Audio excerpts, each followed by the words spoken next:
Yo, what's happening, baby? This is Khan seeing Khan with a flaming sword musing, giving another deception of the game dialogue. So, one thing that sits in my heart firmly well is the argument that drug dealer doesn't make gangster. You know, nowadays, especially in the black community, our community, you know what I'm saying? It's like the drug dealer is the epitome of gangsterism. You know what I'm saying? Pimping done went away. Boosting done went away. It's only drug dealing and robbing, which is, two things that are connected together. You know what I mean? And there's a lot of things connected to that I would like to, discuss real fast. First of all, up until recently, we could talk about 50, the 60s, the 70s, all of that stuff. One thing people need to understand is that up until recently, drug dealers were considered chumps. You know what I mean? It wasn't fly to be a drug dealer, especially a street level drug dealer. You were considered a chump. Gangsters didn't deal drugs.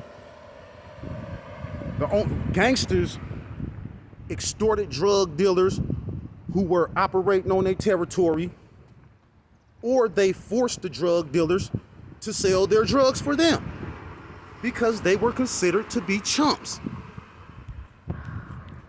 And that's why, like, in our community, why the black criminal is so low on the totem pole when it comes to that, because we have long been considered the only people who were willing to sell drugs in our community. And I know people won't say, oh man, everybody sell drugs, you know what I'm saying, whoopty-whoopty. But under the old school and the gangster way of doing things, there were places for that, And a lot of times you can cop and use at the same place.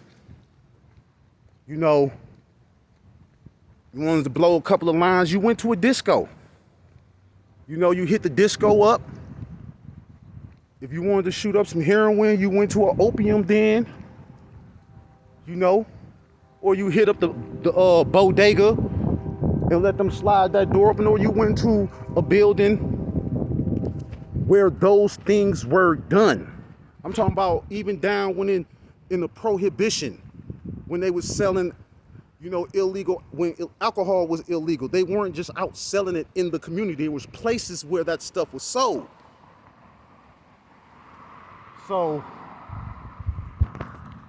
us as, a black community, we are really the only community that all these races, everybody who got drugs overseas, they could be Middle Eastern, they can be Asian, they can be Hispanic, Southern, Central American, whatever you want to call it. It's been long known that black people are willing to sell drugs in their own community. And by in their own community, I mean like right there, just sitting there on a beach, on a park bench, standing on a corner, just selling to whoever. And that got real big in the 80s when crack came into play. Before crack came into play, there was never really no real hand-to-hands.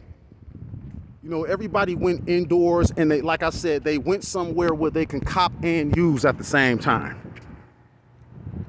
And all of these communities, they understand that black people are more willing to sell drugs in their own community to their own people. So a lot of people just don't understand, like, we can sit up here and talk about drug wars on the streets and all of that stuff. But, you get higher up that totem pole, and, a lot of these people were actually fighting each other over these lines. And by lines, you know what a line mean. Everybody know what a line mean. They fighting each other over these lines. Like, you got let's just say Big Meech.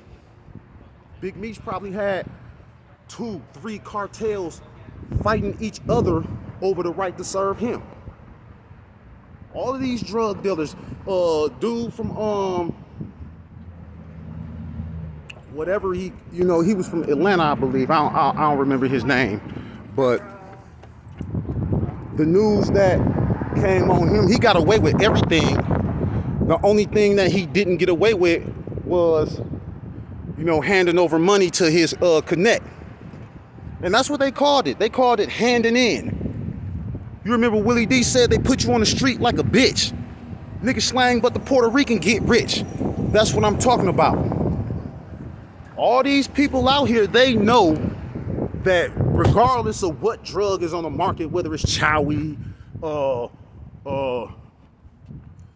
blues and whatever, blue pills, what they call fentanyl pills, they don't care what it is. It can be regular Ritalin and oxycodones or whatever the fuck. They know that if they can put that stuff in a black man's hand, that he's gonna distribute that shit amongst his community. And that's a hellified thing to know. I hope you guys are paying attention to what's going on in this world and how people are moving and doing certain things, because all of that stuff relates strictly to our willingness to victimize our own people for financial gain. And when that happens, there is no real financial gain. I'm from Milwaukee. I see what happened in Milwaukee since, the crack cocaine ever came into play and people started openly selling drugs and using the hood as an open drug market through which all of these different cartels and warlords are financing their own situations at our expense.